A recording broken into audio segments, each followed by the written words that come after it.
Good morning. I was drawn into the atrium this morning instead of the meditation room,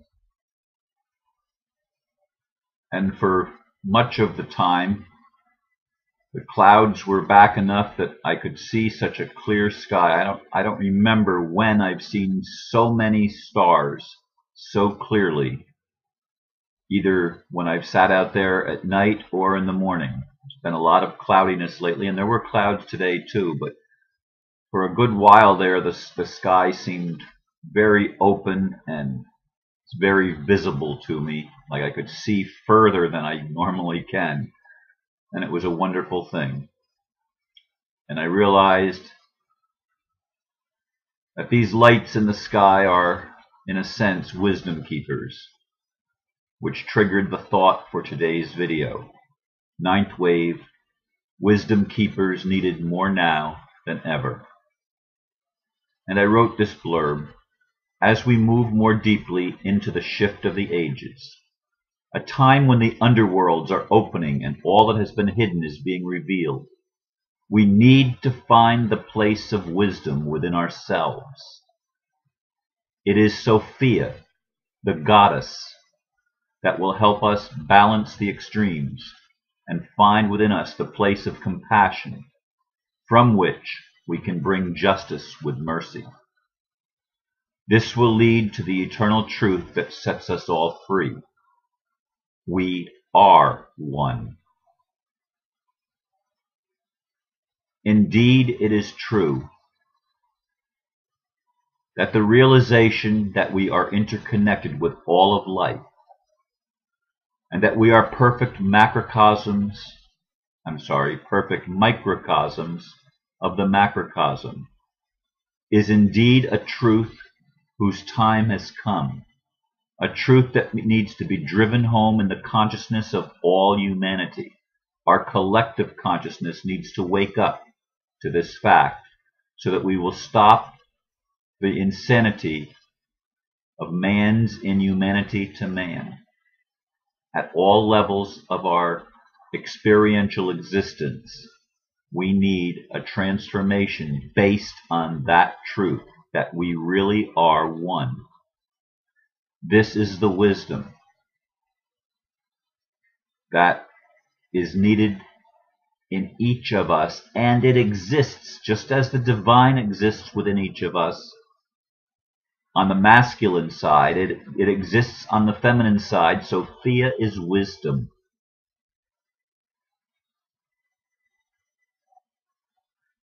And as we face the changes that are in front of us, as we face the upheavals that are going on, as we face our own underworlds, our own unconscious selves being made conscious, we need to find, first of all, within ourselves the place of compassion. For me, I'm finding layers and layers unpeeled. Dreams of my dark side that reveal things that are obviously in me, or I wouldn't be dreaming them. Some of the things that I tend to judge in the world, like the elite's attraction to children. I've said before on previous videos how hard a time I've had forgiving child abusers, and it's true. But one of the things that I've learned through the workshops and through just meditation and all of the things that I've experienced is I must be willing to forgive every known sin to man and come into a place of compassion where I recognize that every one of us, including me, every one of us is capable of the highest achievements as well as the worst atrocities. All of them exist within us as streams of potentiality. All of them do. We cannot remove ourselves and say, well, I am righteous. That is not in me. That's self-righteousness, and that will keep us away from our wisdom. That will keep us away from our compassion. that will keep us away from knowing the truth that sets us free.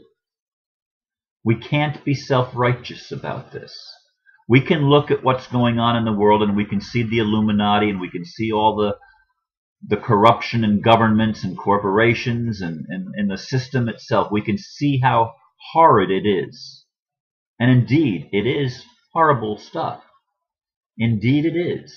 And we need to recognize that. But we need to recognize it that it's within us. It's not just out there. It's not just them. It's us. It's me, O Lord, standing in the need of prayer. It's me, O Lord. And we need to recognize and take that home in our heart and integrate the lower chakras with the higher chakras. Integrate our own darkness with our own light so that we become single-eyed and filled with light. This is the journey that we're on of awakening. This is what the ninth wave is all about as we're ready to move in, I think tomorrow or the next day, that we move into the sixth night of the ninth wave. Another shift in energy, another shift in the consciousness of humanity. More and more waking up going on all the time. It continues to escalate. It continues to be brought into the forefront of our own awareness and our own consciousness, collectively and individually. This is what's happening on the earth.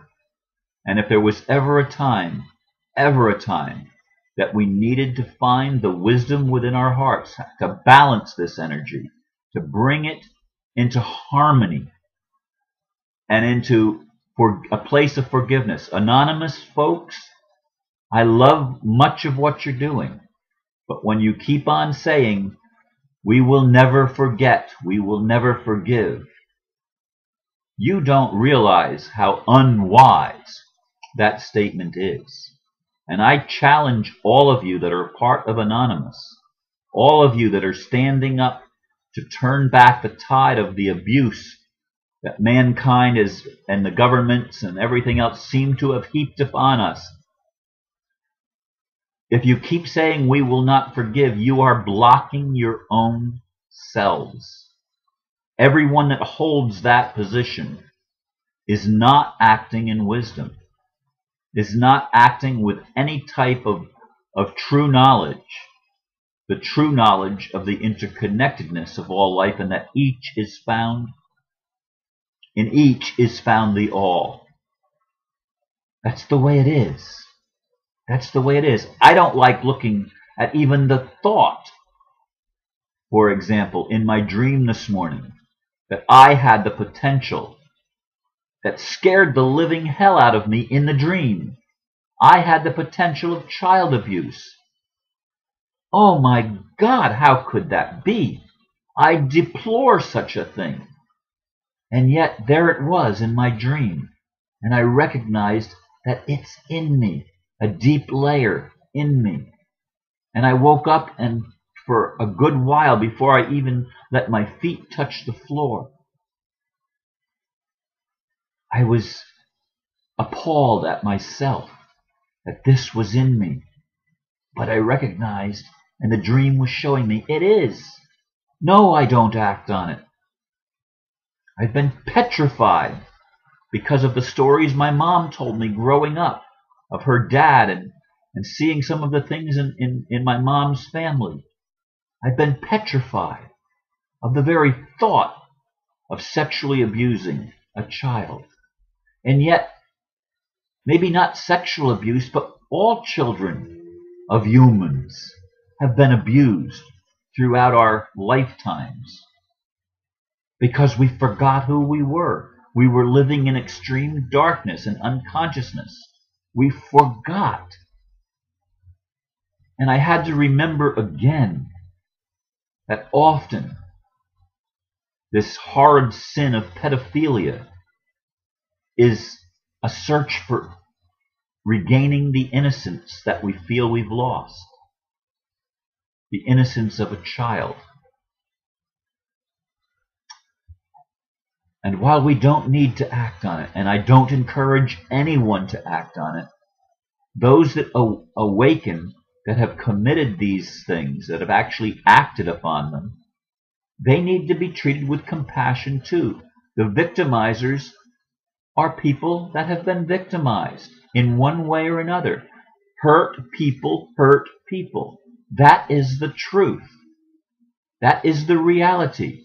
When we are wounded, we wound in return, because that's what we've learned. That's what our experience has taught us. And we need to reach within ourselves and find that place of wisdom, that place of compassion, that place of the goddess, and bring it into harmony with our masculine energy. And we all have that too. It doesn't matter if we're a man or a woman. We all have the masculine and feminine within us. We all have the divine and the diabolical within us. These are our attributes. We contain it all. And it's all part of us, and we are all one. Is this not the greatest foundation possible for loving one another? Which is the command of all the masters that have ever walked this planet? This is our time, folks. This is our time to shine, as we've never been able to shine before, to regain the innocence that we all are, the innocence of our spirit and our soul, the innocence of our heart. As we find that place of compassion and forgiveness, integrating the light with the darkness, not casting out the darkness, not casting away the negative and trying to separate ourselves, but transforming it into wisdom. The wisdom that can only come through integrity, the integrity of integrating all that is within our own consciousness, within our own being, within our own expression and experience. This is what the ninth wave is about to me, as we're ending this 6th day of the ninth wave soon, tomorrow or the next day. I can't remember whether it starts on the 22nd or the 23rd, the 6th night. But in any case, this is the time that we're to awaken to these things. More than ever, we need to find our heart and the wisdom that's there, and the truth that is there, and the love that is there, and the mercy that is there. Because we can't create justice on earth without balancing it with those higher ideals. It just won't happen. We'll just keep creating what we've already experienced. Haven't we had enough? Haven't we learned enough yet to know what doesn't work, to know what is not sustainable? I believe we have. Now it's time to look, really look deep within our own hearts, within our own souls, and within the soul and the heart of each other. And when we do that, we will find love. We will recognize, hey, I am just another expression of you, and vice versa. This is the reality of life. Isn't it time that you allowed yourself to awaken fully? This is a spiritual awakening, folks. It's not just a political movement. It's a spiritual awakening. May you be blessed today as you recognize that the light that's in you is in everyone. Namaste.